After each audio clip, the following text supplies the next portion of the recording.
The Shift is brought to you by SE Healthcare.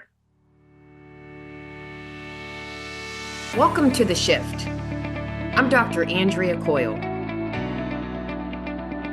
Hello, Shifties, and welcome back to the next episode of the Shift podcast. Dr. Andrea Coyle here. I'm so excited today. I have a really special friend, a really knockout, super advocate for nursing, Dr. Jeanne Venella. Dr. Jeanne Venella, welcome to the Shift podcast.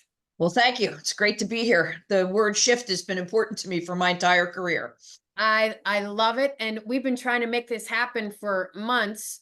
And if you would please tell our fellow Shifties about yourself. I would say I had an early traditional career, probably a dinosaur. I stayed at one organization for 25 years, which I don't think we'll see very much in the future.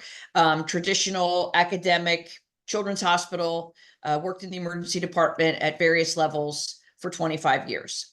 And then shifting and really being engaged or pulled to take a leap of faith, I went to work with a leading emergency department consulting company to refine, refurbish, change emergency departments across the country. And it was a big leap of faith for not only myself, but for my employer, who was also a nurse. He wasn't 100% sure that children's hospital would be transferable into the adult world. And as we quickly found out, that process improvement is process improvement, whether you're moving a 3-pound patient or a 300-pound patient, the concepts of improvement and interim leadership are still the same. So I did that for 10 years all around the country. And I had the pleasure of really taking emergency departments that were struggling to the next level for improvement, and some that were good to great. And so I learned as much as the clients learned from me. Completing my doctorate opened up a whole new world for me. And then I made another major shift, and that's when I went into the tech world. And what I recognized about the tech world is that technology, even 12 years ago, was impacting the ability for nurses to care for patients. There were nurses on certain boards, there were nurses on certain implementations, but there were no nurses at design and programming prior to implementation. So what you saw was nurses doing workarounds the minute some new technology was introduced, and an adoption rate was very low of that technology. So I now am the Chief Nursing Officer for Commure under the Strongline platform, which is a wearable duress button for staff for workplace violence. And these last 4 years, I've dedicated my work to keeping staff safe at work, because the emergency department has taken a huge increase in workplace violence, and what the staff are being exposed to on a daily basis is scary nonetheless. Wow. That was such a great introduction. And it's interesting. We've met multiple times, and I didn't know all the shifts that you've had in your career. And it's funny, much like you, I spent many, many years, more than a decade at one organization. And after the pandemic, I made a shift, and then I made another shift. And I think with every shift comes new knowledge. It's a way to grow. The DMP was worked in there as well. And I think that's an important message for people that are new in their nursing careers, people that are looking for a shift or to do something different. And that's one thing I have to say I love so much about the profession of nursing. Look at all the shifts you've made and all the things you've learned. And I think about that. And I really want to send that message to any of the shifties that are listening today, that if you really want to take a leap of faith, if you want to make a shift, this profession affords you that opportunity. So I want to throw that out there. The other thing I want to dig deep into as an expert in the emergency department is talk to me and talk to the shifties on the podcast a little bit more about workplace violence in the emergency department. Yeah, before we go to workplace violence, let me add on to your comment about nursing, as a whole. So I teach at the Villanova College of Nursing, and I do some work with undergrads, mostly peer mentoring or mentoring or guidance. And to add on to your comment about nursing, I explain to entry-level students or students who are at a different degree, changing perhaps specialties, that the only limit is their imagination. That's the only limit, because there is anything they can do. You know, I myself, I don't know if you read my recent blog about baseball. You could be the nurse at the Citizens Bank Park where the Philadelphia Phillies play. You could be a cruise ship nurse. You can be an academic. You can be doing what we're doing here. All new, inventive, crazy thoughts for nurses. So the sky is the limit. The sky is the limit. Jeannie, So you're so right. So workplace violence, it's not new to the emergency department. I was a new grad, and I almost shudder to say when that was, a very long time ago. And on a New Year's Eve, I had, kind of an incident with a patient that I didn't think too much about at the time. And it was a time when police officers and emergency department nurses had a better camaraderie, and they were in the department, and they quickly, escorted the gentleman out of the department. But now, when you think back, you think it was still there, 40 years ago, we'll say. But fast forward, and we have to lean on our friends at Press Ganey. They do the most up-to-date statistics. 2 nurses an hour in our country are injured at work. Think about that at the end of the day. I think about that when I do this presentation. 2 nurses will be injured by the time this podcast is over somewhere in our country. And not just, maybe spit on or, but physically assaulted. And not that spitting isn't an assault, but I'm just saying violent acts on our staff are happening. So the work I'm doing now is, with a piece of technology that is just one spoke in the wheel of solving workplace violence. You need to have an authentic leadership committee that is looking at workplace violence from every angle, from security through quality, through Joint Commission regulations. I mean, the whole 360. And we as technology are one small piece of that. And the impacts of workplace violence, there's nothing that's not touched when someone is injured at work, right? So staff safety is a bottom line of Maslow. Food, air, water, safety. You can't give exceptional care if you're scared to death in the patient's room that you're going to be injured, or that you have to bring a buddy into the room because the patient is so verbally assaulting every time you go in there. So staff engagement suffers with workplace violence. Patient satisfaction suffers with workplace violence. And most importantly, your quality metrics decrease because, if you're in the room scared to death, you're not looking as closely at time to antibiotics and blood culture draw as you would if you were not under such duress in the room. So everything is impacted by workplace violence. So when a committee or a hospital really looks at how to solve, what to do, de-escalation training, all the things that are important, it has to be that full circle, a complement of tools and technology. And how would you describe how, I'm going to say, almost living in fear sometimes, or really not even wanting to come to work? How does that contribute to burnout? Mm-hmm. So I just want to lead us into a conversation a little bit about workplace violence and burnout.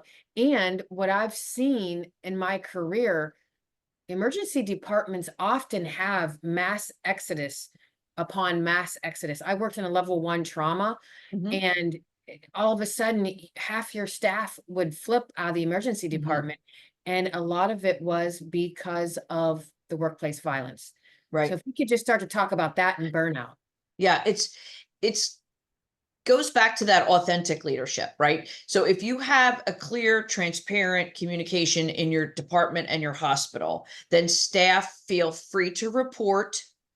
They're not being accused of having egged on the patient, right? Like, what did you do to deserve that? It's a no tolerance. We have no place in our hospital for workplace violence. So what you see, if it's not an authentic leader or a clear path to success for workplace violence, is you see more missed shifts, more call outs, longer LOAs if there's injury.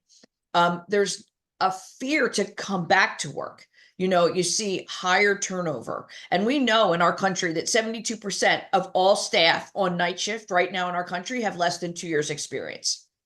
So where do they learn from someone like you and I, like those key words and phrases to help de-escalate a patient, the body mechanics of de-escalation? So if you're learning from someone else who's been there 2 years or less, that you're not always sharing the best information, right? You're doing the best you can at that moment. But when it's silent, it kills, because then there's no exit interview, and you don't say, I'm leaving because I was assaulted at work 3 times last week. You just kind of have left and not given a reason why you've left. You may suddenly not come back from your shift. You see it masked in a lot of different ways if it's not truthful. Increased sick calls, like I said before, and just not participating in unit activities, shared governance, things like that would make the unit better. When people don't feel safe, they don't really want to contribute. One thing you All said, of that leads to burnout. All of it. all of it. You're right. It's the psychological safety. It's the dread of going into work because I might be harassed, verbally abused, physically abused. And you said something that reminded me of many years ago. There was a nurse that was had this is going back, but had one of those like landline big old telephones launched at her. Mm-hmm. And the first thing the leader said was, what did you say to him to provoke that?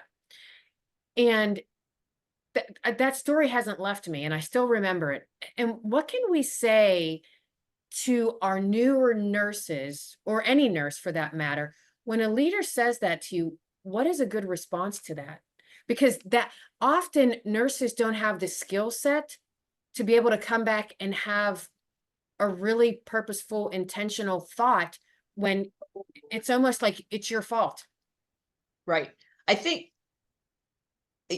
honesty and emotion is where you can lead with. You can say, it's very hurtful to me that you think I would provoke a patient. I'm not here to be I'm not here to provoke patients. I'm here to take care of patients. The other thing is, that's a clear message that you're maybe not working for the leader that you should be working for, if that's the response, right? And sometimes that brings clarity to your decision if you're on the fence about that. But when they don't have your back, and you certainly don't deserve to be accused of that, and you did nothing to this disruptive patient. It was just, there's many reasons why patients are disruptive. And we could talk about that level of incivility in our country, for another hour, but that has to be a clue to you that you might not be working for the leader that you should be working for. And then you have to say, when you accuse me of that, it's hurtful to me, right? You're not accusing that person of being a poor leader. You're just saying, when you use those words, it's hurtful to me. Always bringing it back to how you feel, right? And not, we learned that. But here's the thing: when you were newer to practice nurse, and you probably did it, you got the right line to say in the car driving home. You're like, oh, I wish I would have said that. Or how did I let that person offend me like that and not stand up for myself? But oftentimes in that heat of the moment, and remember, you've just been assaulted in some way. So, the response of that leader should be, oh my God, please sit down. Then they cover your assignment. They make sure you're fine. They send you to occupational health, or not occupational health. They send you home, or you have a calming room in your department where you can go, and maybe someone could come and talk to you, assess whether or not you're capable of coming back to that shift. But really, you should be relieved of your duty right away until all those assessments are done. I worked with a student a few years back who kind of created it was like kind of called a code violet. So when a staff member was either in a critical incident or was injured at work, there was kind of like a response team that went to that employee to make sure that they had everything they needed for that day, and then assuring short-term and long-term recovery versus just putting a Band-Aid on it and saying, you're good, go back to your shift. Okay, I might be putting you on the spot for this question, but what what would you say to leaders that come at nurses in that way? What not only what would you say to them, Jeannie, but how would you coach them on thinking differently before they come at the nurse? You know, feedback is a gift and it depends on how you open it, right? So someone may say something like that seemed to me, that seemed like a harsh response to that employee, or it seems like, you know that old analogy, when you only have a hammer, then everything is a nail.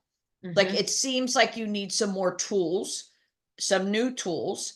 And, I just had this discussion with some friends this past weekend about how healthcare is different now.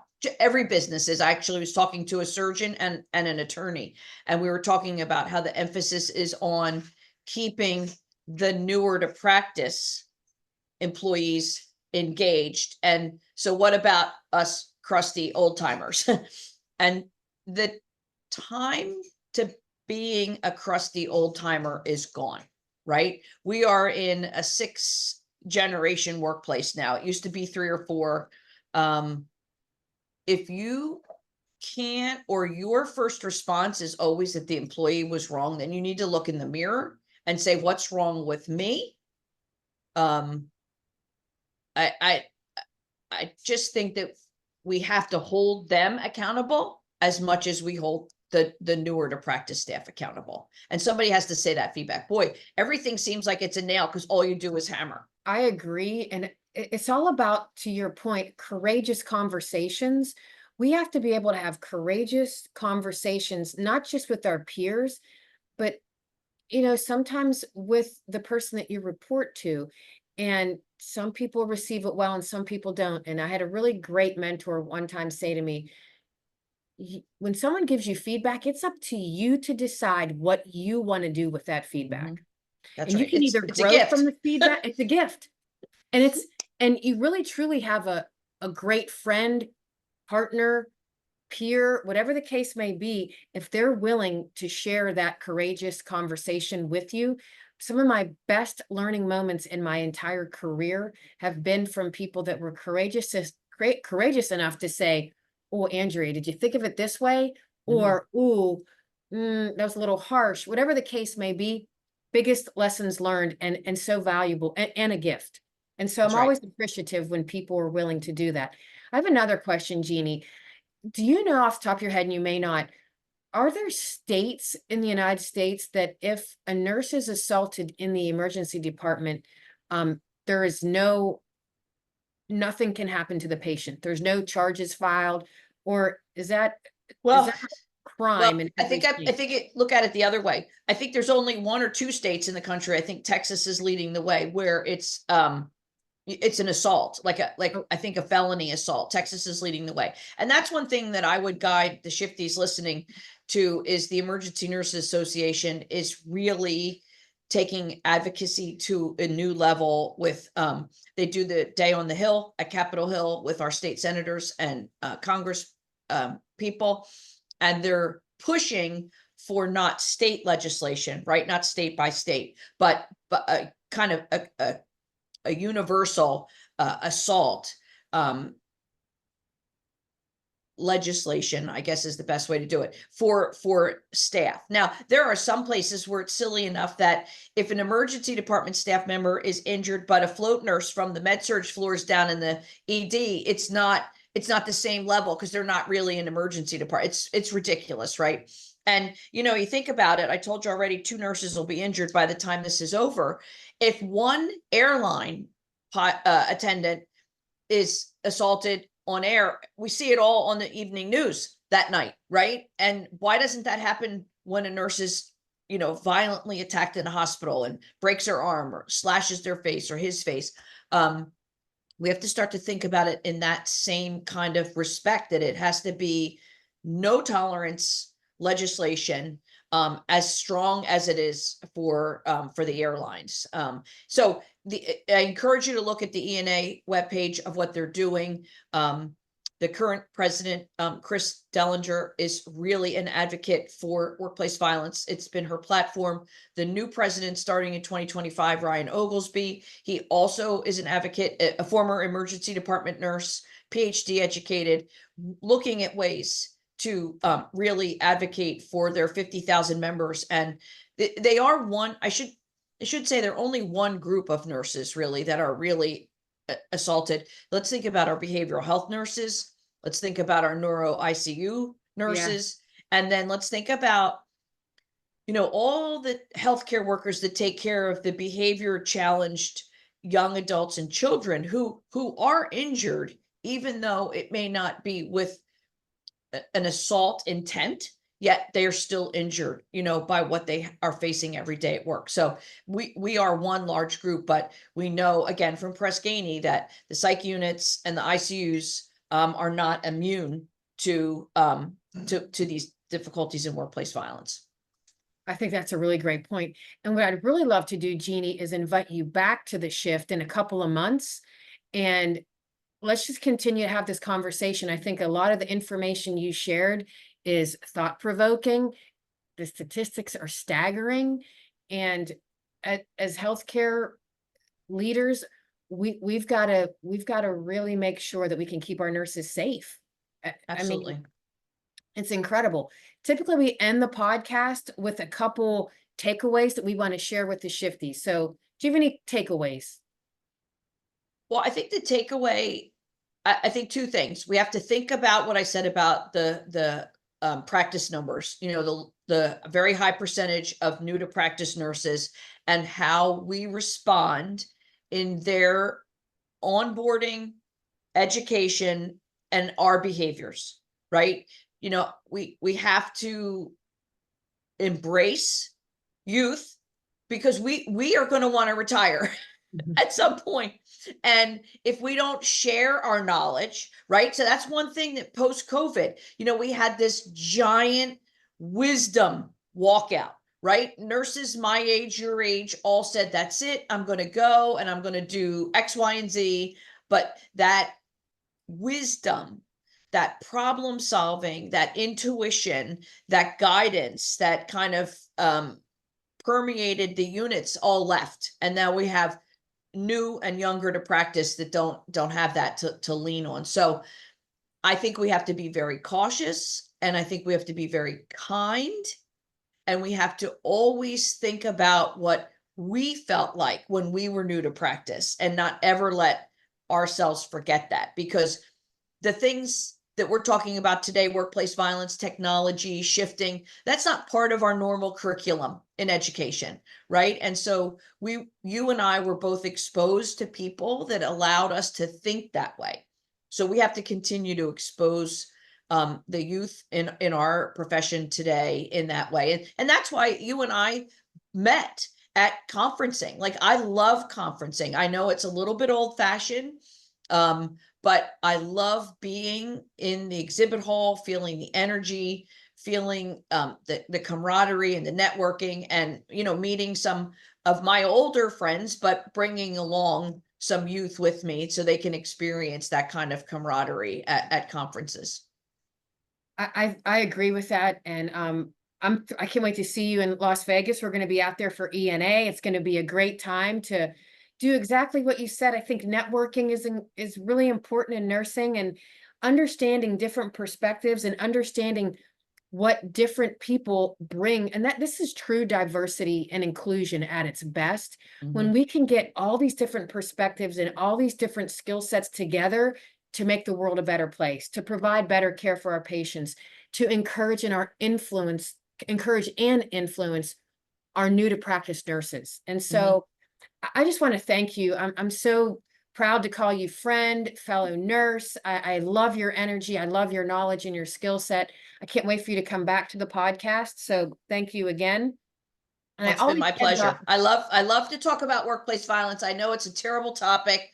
You know, my mom always says, she's 92, don't you miss taking care of patients? And there's part of me that says yes, but part of me that says this environment is so hard now that what I'm doing from my perspective in my seat now in technology is I hope I'm making it better and safer for lots of staff, not just who was under my direct supervision in the past. So keeping everybody safe is really a passion of mine.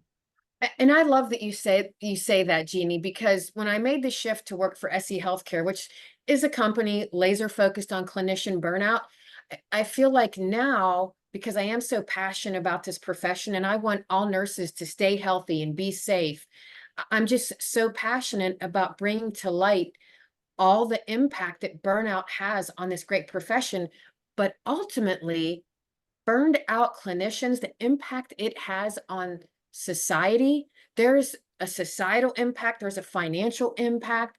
And I think the important thing for shifties to recognize is whatever your passion is, you can still go out there and make a difference, whether you're in direct care or you're doing what you and I do. And I just, that's why I love this profession so much. And I want to end this. I always end this, Jeannie, by saying, shifties, remember, your shift makes the difference. Enjoying the shift?